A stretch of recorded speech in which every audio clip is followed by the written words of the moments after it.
시청자 여러분 안녕하십니까? 행복한 미래를 여는 방송 복지TV 뉴스입니다. 먼저 2015 서울 세계 시각장애인 경기대회 소식입니다. 지난 12일 있었던 역도 경기에서는 유독 눈에 띄는 선수가 있어 관심을 모았는데요.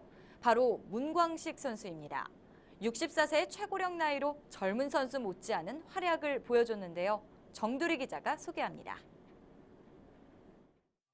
2015 서울 세계 시각장애인 경기대회 역도에서는 최고령 국가대표 선수의 당당한 국제무대 도전기가 펼쳐졌습니다. 그 주인공은 64세 역도 국가대표 문광식 선수.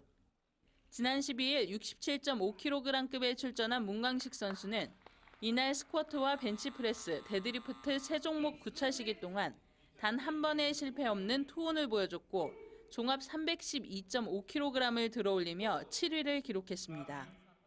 처음으로 태극마크를 달고 국제무대에 오른 그는 순위를 떠나 자신이 목표한 기록을 모두 들어올렸다는 데 뿌듯함을 전했습니다. 굉장히 가슴이 두근두근 거리고 좀 떨렸었는데요. 막상 끝나고 나니까 속이 후원하고 정말 통쾌하네요. 늦은 나이에 시작된 국가대표 도전기. 문광식 선수는 자신의 모습을 통해 많은 이들이 힘을 얻기 바란다고 당부했습니다. 저를 보시고 다른 우리 시각장애인 젊으신 분들 운동 열심히 해서 많이 참여해가지고 좋은 선수 많이 나왔으면 좋겠습니다. 복지TV 뉴스 정두리입니다. 생후 13개월 된 영아를 폭행한 보육교사에게 집행유예가 선고됐습니다. 국민 참여 재판으로 열린 재판에서 배심원들은 보육교사의 행동 중 일부가 아동학대에 해당한다고 판단했습니다. 정유림 기자입니다. 보육교사가 주먹을 쥐고 다가오자 아이가 겁에 질립니다. 또 다른 교사가 휘두른 주먹에 아이가 풀썩 쓰러져 버립니다. 지난 2013년 서울 관악구의 한 어린이집. 교사 김모 씨는 갓 돌이 지난 A군이 잠을 자지 않고 칭얼댄다는 이유로 팔꿈치로 밀치거나 다리를 잡아 끄는 등 폭력을 휘둘렀습니다. 보다 못한 동료 교사가 A군 부모에게 사실을 알렸고 A군 부모는 김 씨를 경찰에 신고했습니다. 국민참여재판에서의 쟁점은 이를 아동학대로 볼 수 있는지 여부. 검찰은 CCTV에서 확인된 23차례에 걸친 폭행이 명백한 아동학대라며 김 씨에게 징역 3년을 구형했습니다. 김 씨는 단순한 신체 접촉이나 놀이였다며 혐의를 전면 부인했지만 재판부는 받아들이지 않고 징역 6월에 집행유예 1년을 선고했습니다.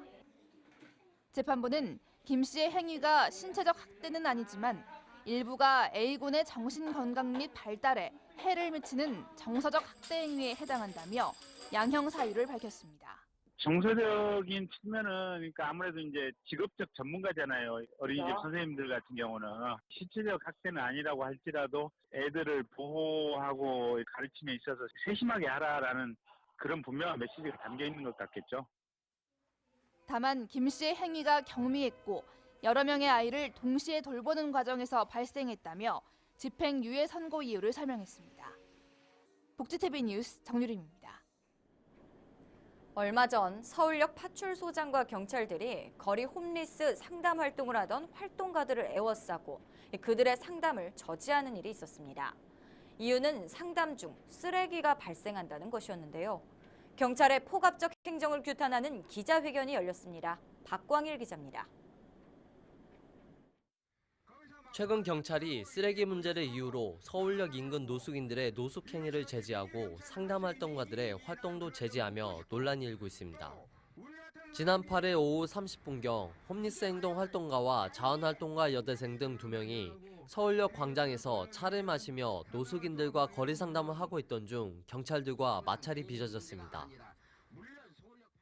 서울역 파출소장이라는 자가 서울역 특수경비영역 등과 함께 7, 8명이 우르르 저희 활동가들을 에워쌌습니다.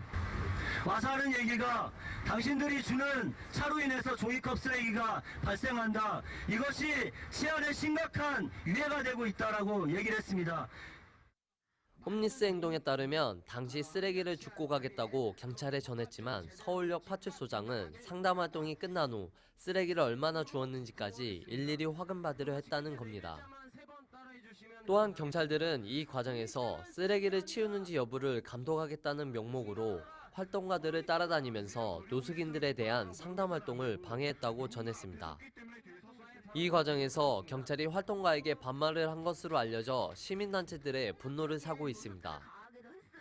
한편 홈리스 행동은 이날 기자회견 뒤 서대문 경찰청 관계자와 면담을 가졌으며 사실관계 확인 뒤 조치를 취하고 연락을 주겠다는 답변을 받은 것으로 전해졌습니다. 복지TV 뉴스 박광일입니다. 올해 1, 4분기 장애인 취업자 수는 4,800여 명으로 전년 같은 분기 대비 20%가량 감소한 것으로 조사됐습니다. 한국장애인 고용공단이 발표한 2015년 1, 4분기 장애인 구인 구직 및 취업 동향을 보면 전년 동분기와 비교했을 때 구인 수는 1%, 구직자 수는 15.8% 감소했고 특히 취업자 수는 19.7% 감소했습니다.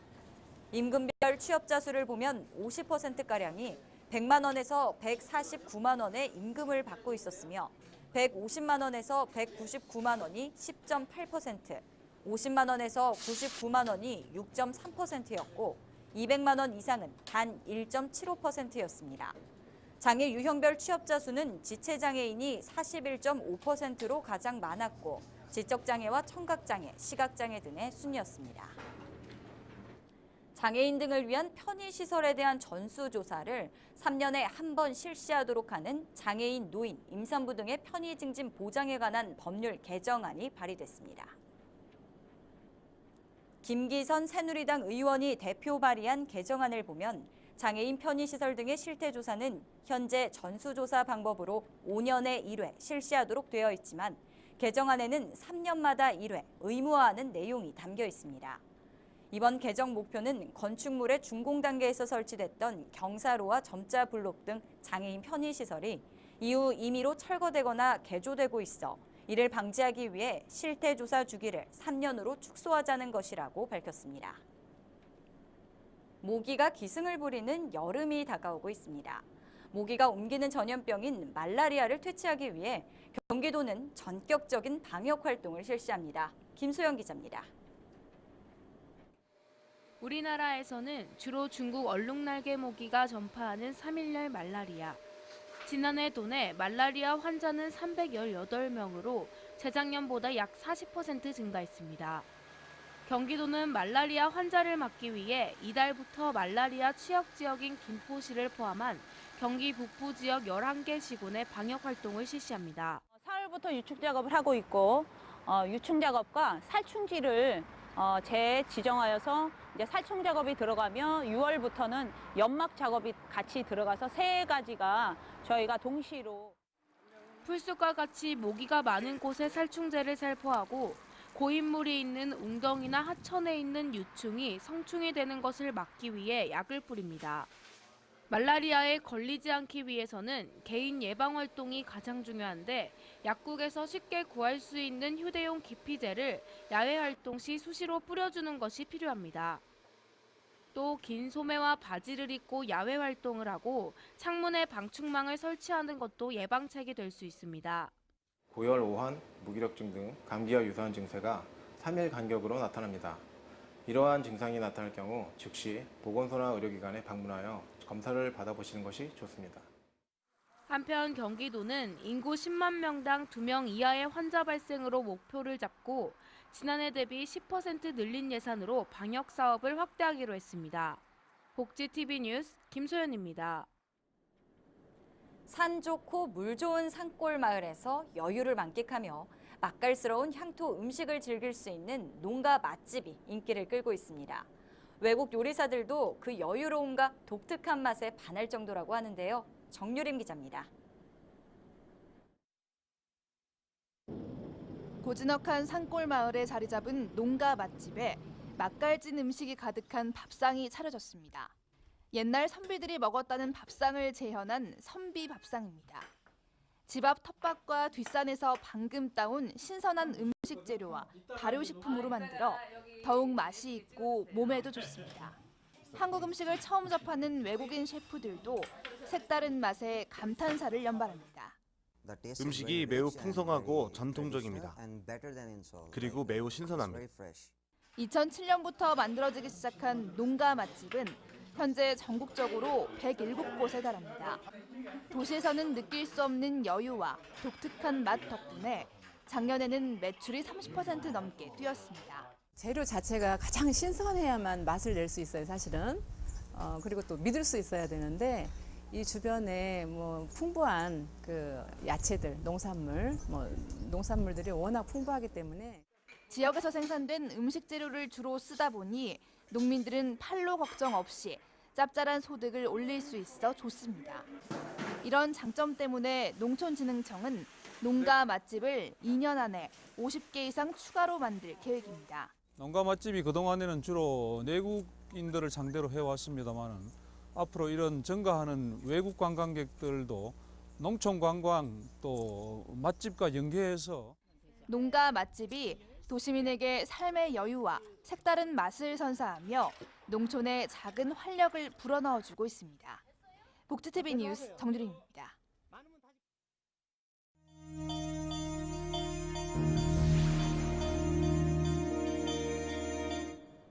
이어서 간추린 뉴스를 전해드립니다.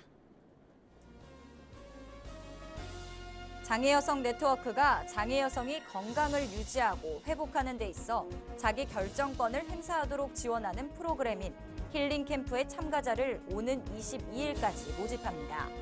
힐링캠프에서는 천연 화장품 만들기, 집단 멘토링 및 명상, 여행 등의 시간을 갖게 되며 자세한 내용은 장애여성 네트워크로 문의하시기 바랍니다. 서울시 교육청 동부교육지원청은 특수교육을 받는 학생으로 구성된 동행합창단이 활동을 시작했다고 밝혔습니다. 올해 2기째를 맞는 동행합창단은 12명의 중고교생으로 구성됐으며 11월까지 25주간 월별 주제를 정해 다양한 장르의 곡들을 소화할 예정입니다.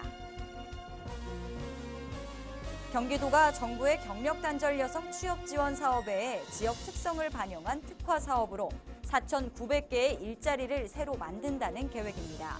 도는 이를 위해 10억 원의 예산을 들여 고숙련, 고학력 경력 단절 여성을 대상으로 심화과정 취업 지원 사업을 시작했으며 직업훈련 교육을 받았어도 쉽게 취업에 성공하지 못하는 여성을 위해 디딤돌 취업 지원 사업을 실시합니다. 취업 지원 희망자는 경기도 내 여성 새로 일하기 센터에 신청하시면 됩니다. 경기도 용인시가 처인구 보건소 내 치매 환자와 가족을 위한 치매 카페 채움의 문을 열었습니다. 치매 카페는 치매 환자와 가족, 간병인, 자원봉사자 등이 이용할 수 있으며 신체 활동과 웃음치료, 공예, 요리 등 치매 환자들의 인지 능력을 자극할 수 있는 다양한 프로그램을 무료로 진행할 계획입니다.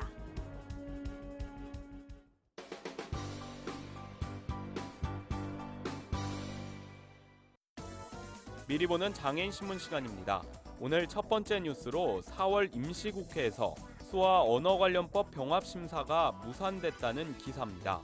이와 관련해 한국농아인협회가 농인들의 오랜 수건인 수어 관련 법안의 논의가 이루어지지 못했다는 소식을 접한 본회와 농인들은 실망한 마음을 감출 수 없다며 올해 안으로 수어 관련법 병합안이 국회 본회의를 통과해 반드시 제정될 수 있도록 국회가 책무를 다할 것을 촉구한다고 밝혔다는 내용입니다.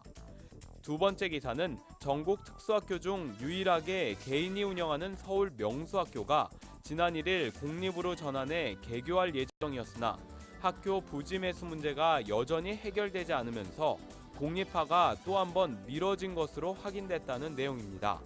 서울시 교육청은 이와 관련해 미안하다는 입장을 전하면서도 공립화 시기는 못 박을 수 없다고 말했습니다. 현재 명수학교는 교장과 교감 자리가 공석으로 직무 대리 중이고 행정직원의 고용 승계마저 매듭을 짓지 못한 상태라는 기사입니다. 마지막 기사는 방송통신위원회가 서울시와 대구시, 광주시 등 8개 광역자치단체와 시청각 장애인용 TV 보급 사업을 협력해 추진하기 위한 업무 협약을 체결했다는 기사입니다. 방통위는 앞으로도 시청각 장애인과 전문가, TV 제조업체 등의 의견을 수렴해 더욱 편리하게 TV를 시청할 수 있도록 기능을 강화하고 해당 기능을 모든 TV에 적용할 수 있는 방안을 TV 제조업체와 협의해 나갈 계획이라는 내용입니다. 지금까지 미리 보는 장애인신문이었습니다. 이야기가 있는 시간, 오늘의 영상 함께 보시죠.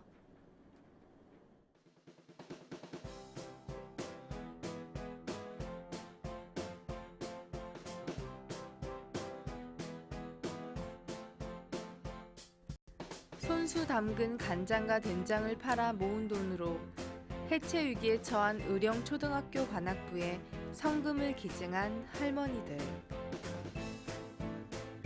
오랜 기간 봉사활동을 해왔던 할머니들은 나이로 인해 더 이상 활동이 어려워지자 그동안 모은 돈을 뜻깊게 쓸 방법을 찾다가 어린 학생들을 돕기로 했다는데요. 할머니들은 학생들이 훌륭한 음악인으로 성장해 주기만을 바랄 뿐이라고 합니다. 해체 위기에서 벗어난 관악부 학생들은 하고 싶었던 악기 연주를 계속 할 수 있게 됐을 뿐 아니라 이 나눔의 의미 또한 배울 수 있는 좋은 기회였을 텐데요. 나눔의 의미, 여러분은 무엇이라고 생각하시나요? 행복한 미래를 여는 방송 복지TV 뉴스를 마칩니다. 시청해주신 여러분 고맙습니다.